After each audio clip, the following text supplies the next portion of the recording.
2010 was a phenomenal year for the Church of the Resurrection.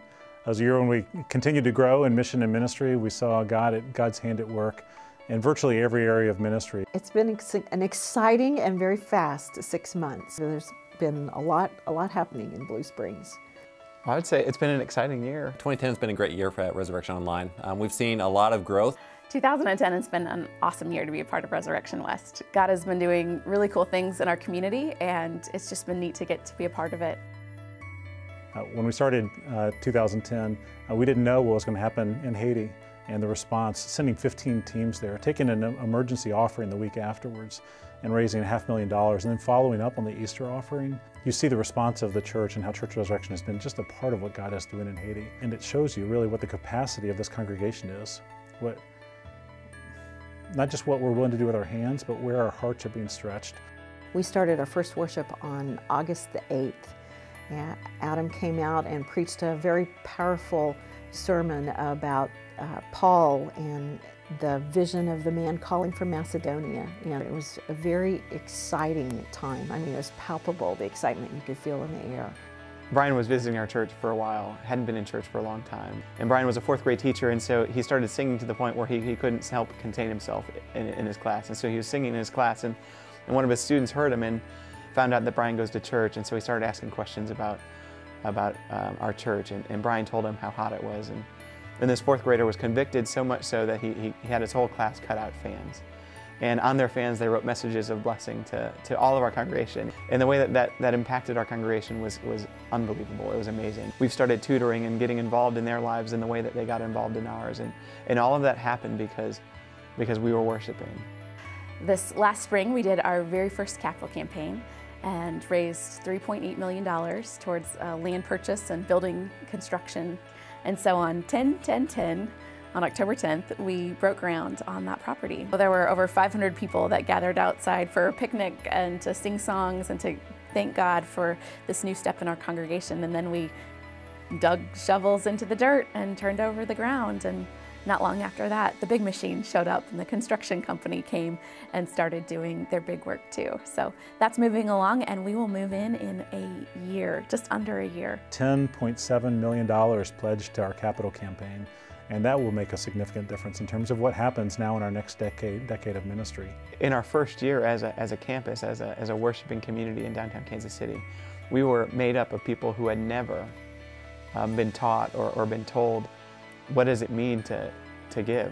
And so we had our first stewardship campaign, and it was one of those things that we kind of entered into with fear and trepidation, because there's always that stigma of churches and money. From that stewardship campaign, where we really just tried to paint pictures of what does it mean to be fully committed, we eventually got to a place where we talked about money.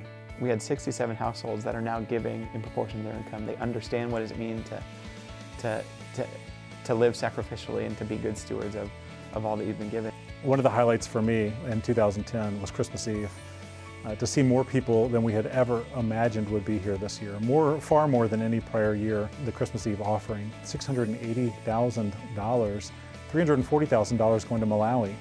And I try to picture what the purchasing power of $340,000 will do. People will have clean water that did not have clean water.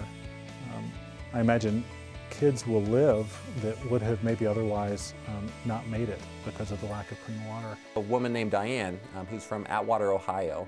She is an educator that works with NASA. Last summer, she heard of the work that we were doing at Welborn Elementary School in downtown Kansas City, and she was so inspired by this call to action that she tried to think, okay, what can I do that can really be helpful? Diane had the opportunity to connect NASA with their education program with some of the science teachers and the teachers at Welborn Elementary School. And this is an example of someone that worships online being able to really connect with some of our local missions here in Kansas City. And it's pretty exciting. You know, our average worship attendance has been in the 200s or so. We're somewhere in the 500 range. We've been worshiping about just under 1,300 on average each weekend. People from every state in the United States and over 50 countries that have worshiped with us in 2010. We've been averaging probably 130 to 150 adults on a Sunday. Our Journey 101 classes, the places where people are learning about knowing God, loving God, and serving God, participation in those classes increased by 35% in 2010. We had our first Alpha class, and had 27, I believe, members take part in that. And because we have a kitchen, we have the best food for Alpha, so it's a big draw for us. Well, one of the movements that we've seen happen in 2010 is the raising up of younger leaders in the congregation, so that now the entering class of every committee has a young adult who's serving in that capacity. This year we had 2 students step forward and join the MEC track, and so they've been coming and participating with the group at Leawood campus, the kids that are interested in ministry as a career. Christmas Eve we had 2 worship services, and they had never done the, dimming all the lights and then carrying in the Christ light. So we had a full house at our 7 o'clock service, and Tom and Sherry Gorman, who were the couple that had sent the original email about whether we would consider making them a satellite campus, they brought in the light. So here's this couple that were facing, looking at the end of their church, carrying in the Christ light to a full house. It was just a real emotional experience to see that happening and then see all of those candles lit and to stand there with all that light in that space. It was just a wonderful evening. So we're 20 years in and wondering, what does God have in store for us now? We look back and we see God's hand working in mighty ways in our past. And yet God's not done with us yet. There's a bright future ahead of us. And that's what I saw in 2010.